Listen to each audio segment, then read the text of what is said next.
Hi friends, welcome to my channel. இன்றைக்கி நம்ம என்ன ரெசிபி பார்க்கலான்னா, சூப்பரான டேஸ்ட்டான மட்டன் பிரியாணி குக்கரில் குழையாமல் கமகமன்னு வாசத்தோடு எப்படி செய்யலான்னு பார்க்கலாம். வாங்க வீடியோக்குள்ளே போகலாம்.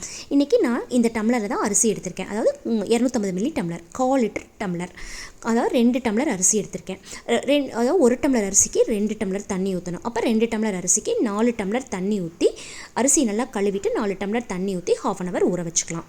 அடுத்து 1/2 கிலோ அரிசினால் 1/2 கிலோ மட்டன் எடுத்துருக்கோம். 1 கிலோ அரிசி அப்படின்னா 1 கிலோ மட்டன் எடுத்துக்கோங்க. நம்ம இங்கே எல்லாமே நம்ம ஃப்ரெஷ்ஷாக அரைச்சி மசாலாலாம் சேர்க்க போகிறோம்.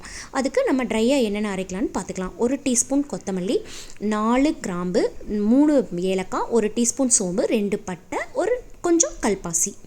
அடுத்தது பார்த்திங்கன்னா 1 கைப்பிடி அளவுக்கு புதினா, 1 கைப்பிடி அளவுக்கு கொத்தமல்லி எடுத்துக்கோங்க.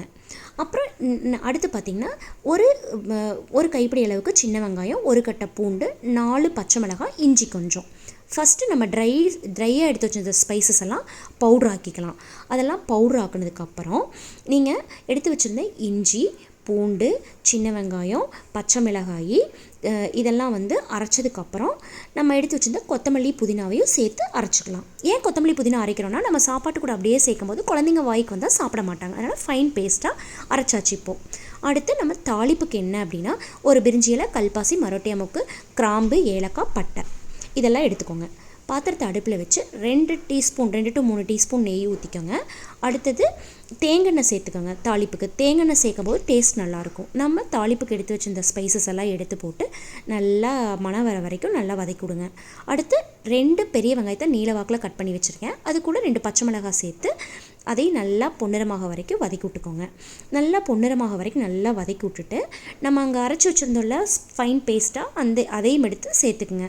ஏன்னா நல்லா அதை நல்லா வதக்கி விடுங்க. அடுப்பை சிம்மில் வச்சே முடிஞ்சளவுக்கு வதக்கி விடுங்க. ஏன்னா எல்லாமே பச்சையாக சேர்த்துருக்கறனால பச்சை வாசம் போகிற வரைக்கும் நல்லா வதக்கிக்குங்க.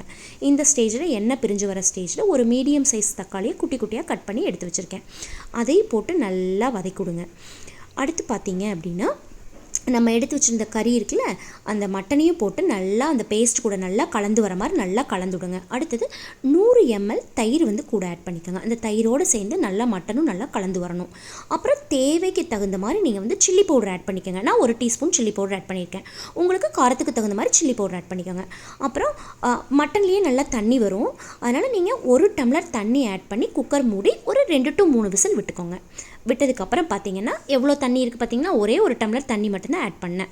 பார்த்திங்களா? அதை நல்லா கலக்கி விட்டுட்டு நம்ம கழுவி ஊற வச்சுருந்த அரிசி எடுத்து நல்லா கலந்து விடுங்க. கலந்து விட்டுட்டு நம்ம 4 டம்ளர் தண்ணி ஊற்றி வச்சுருந்தோன்னா, இப்போ 3 டம்ளர் தண்ணியை இதில் ஆட் பண்ணிக்கலாம். மிச்சம் இருக்கிற 3 டம்ளர் தண்ணியை ஆட் பண்ணி நல்லா கலந்து விட்டுட்டு நெக்ஸ்ட்டு 1/2 லெமன் எடுத்து புழிஞ்சு வச்சுருக்கேன். அதையும் சேர்த்து நல்லா கலந்து விடுங்க. கலந்து விட்டுட்டு இந்த மாதிரி கொதி வந்ததையும் மூடி போட்டு நல்லா 2 to 3 விசில் வரைக்கும் நல்லா விட்டு இறக்குனீங்கன்னா சூப்பரான பிரியாணி ரெடி ஆயிடுச்சு ஃப்ரெண்ட்ஸ். சுட சுட கமன்னு பிரியாணி எப்படி சூப்பராக ரெடி ஆயிடுச்சு பாருங்கள். வாங்க சாப்பிட்லாம்.